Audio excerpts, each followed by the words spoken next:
Welcome, Negronis with Nord, episode number 63. My office finally has air conditioning again, y'all. It is glorious. It's just the simple things in life. You know, I have been sitting in this office for the last month.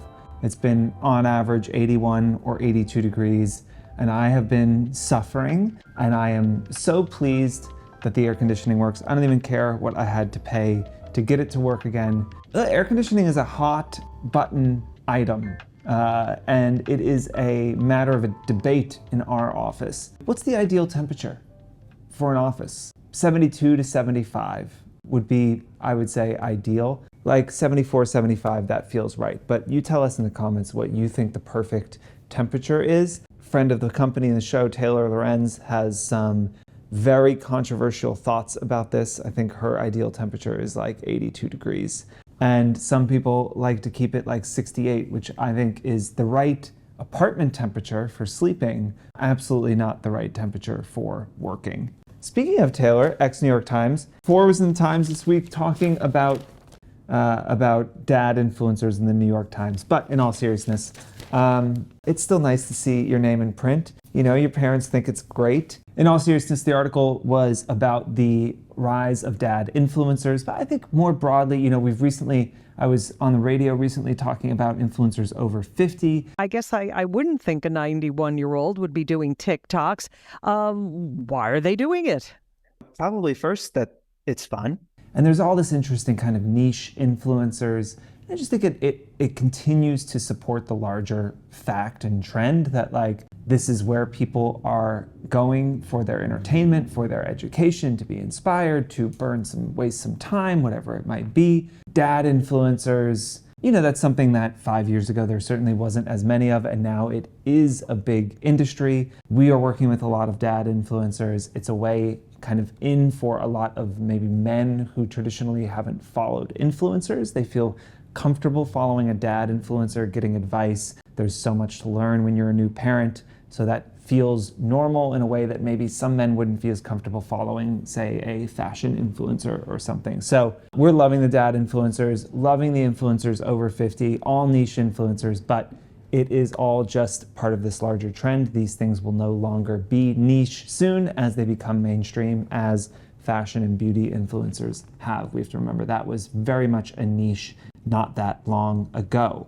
We're going to talk about Taylor Lorenz like 3 times in this intro. She was also the subject of an article that I thought was really interesting that said that give or take 55% of Gen Z was getting their news from individuals and personalities, not from mainstream media. Only 30% were getting it from mainstream media. Almost every stat I see recently around media and advertising and media consumption supports our broader vision and continues to support the fact that if you're watching the show and you're a creator, you are in an incredible place, and the next 5 to 10 years are going to be years of intense growth in this industry. Also a lot more competition, so you have to stay on top of your shit. And with that, let's dive into some questions. Question number 1. What are the top habits of easy to work with creators? I could do a whole separate show on this question, I think. The quality of your content and the data around your account, your reach numbers, your engagement numbers, all of them, those are probably 90% of what gets you selected for the first job you do with a brand, be it working with Fohr on behalf of one of our brands or another agency or brand direct, right? After that starts to be 50-50 and maybe even swings more towards how easy you are to work with, what kind of partner you are.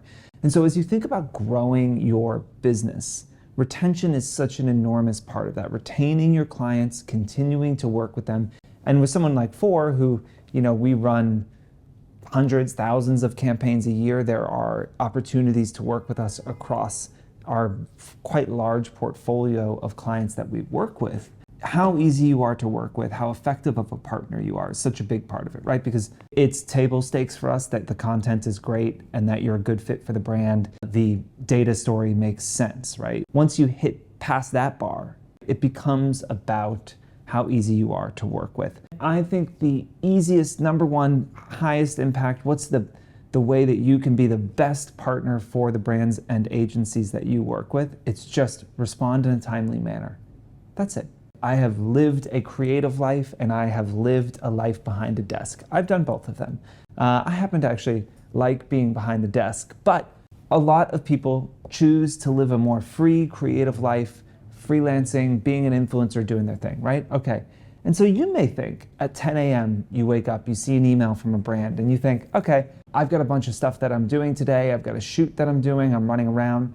I don't have time to answer this, but I will answer it later. And then you have a shoot all day, you're doing things. Maybe you go out that night to celebrate a job well done. Let's say it ends up being 2 days until you answer that email. You're thinking that's not a big deal. But you have to understand, for us, it might mean that we have a client that has followed up 4 times asking a question. And just by answering emails quickly, it is incredible how much you can differentiate yourself as a creator. And being timely in your communication, it's something I try and be better about. We all know that tendency to you kind of ignore an email and then it gets awkwardly long. It's amazing what just responding quickly can do for your professional relationships, even if you don't have an answer. There's also this understandably human thing that if you don't have an answer yet, you don't want to answer the email, right? And so I will just ignore them until I shoot the content, and then I'll send them an email tomorrow night, apologize for the delay, and send the content, right? In your brain that doesn't want to have confrontation, that doesn't want to let people down, you think that makes a lot of sense to me, right? Because then I'll email them with good news. Nobody has to be mad at me. All good, right? So much better to just be like, hey, I'm not going to be able to shoot that today. I'm going to get it to you tomorrow, end of day. I'll let you know if any of that changes. Even if the brand is upset initially, they will be a lot less upset than if you ignore them. And so I think just responding quickly to emails, communicating effectively in a timely manner, getting back to people same business day. But again, if it's feels like an urgent question, take the 30 seconds to answer it. If it's going to require a longer response, just say, I can't respond to this now, I will later tonight. It just sets your partners at ease. It's such a big thing. Other than that, be on time, try and hit your deadlines. It's understandable that you may miss them sometimes, but really do try and hit those deadlines. Read the brief, read it fully. It is important as those documents get pulled together and those briefs get pulled together that you read them, because they should answer most of your questions and make it so that you don't have to communicate, you don't have to reshoot. It is meant to save time. Read it as if it is a contract, and try your best to create content that is on brief. And if you don't like the brief or you don't agree with it, or you have a better idea, reach out. We would love to hear that. We want to hear your ideas. Brands want to hear your ideas, even if they can't support them. It's worth saying it.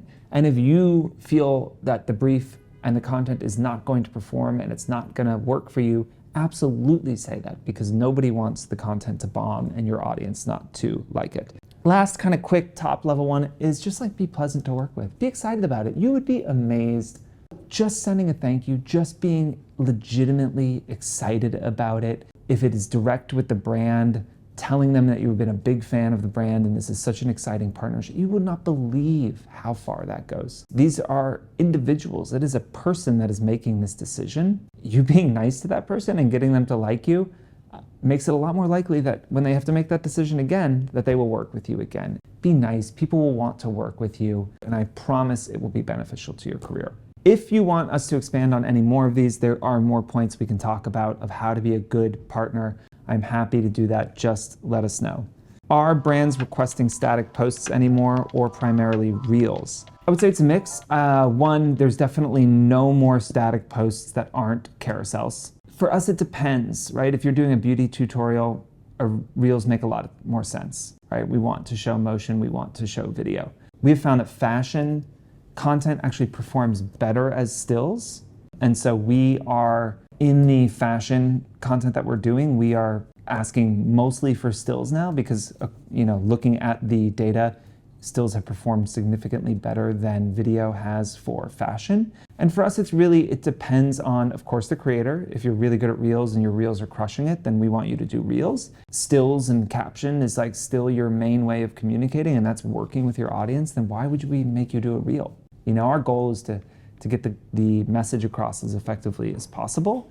our strategy team and our campaign team has an idea about the best way to do that, every time we're working with an influencer, it's also that influencer's and creator's job to translate what is the best way to communicate to that audience. Again, I encourage you as an influencer, if it comes in and they're asking for static posts and you think it's better as a reel, don't just do it as a reel, but say, hey, I actually have a really good idea for a reel. Would you be willing to sub that out? Generally for us, it's, those are things that you can substitute out. Again, unless the brand is specifically looking for more video content or for more still content, in which case they will be a little more stringent around what they want. After a big surge in short form video, that stills are making a bit of a comeback. We have some best practices that we can also link to that will be in the description here if you want to check it out on our blog. Last, but certainly not least, how can I get to know Fohr better? Asking is one of your creators. Thank you for asking. One, if you're watching this show, that's one way.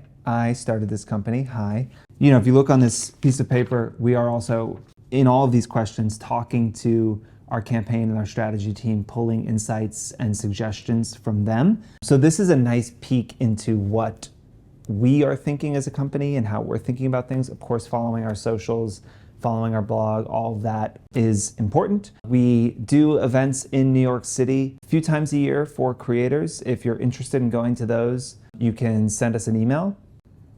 You can send us an email or DM us, and we'll try and make sure that you are on the list for any events that we have for creators. We have 90 or 100 employees here at Fohr. I feel like it's always good to follow some of the people that you work with as a way to get to know the organization a bit more. Lastly, I will plug the product and say that it is really good to make sure that you're getting the most out of the product as you possibly can, that your profile is completely up to date, that you go and get testimonials. It's going to make your experience at Fohr much better. It's going to make it much more likely that you get selected for a campaign, either from us or from one of our many clients that use the platform every day to look at tens of thousands of influencer profiles every month to invite to events, to gift, to onboard into paid campaigns. So, as always, send us questions. We will answer them. Thank you so much for your time, and we'll see you next week.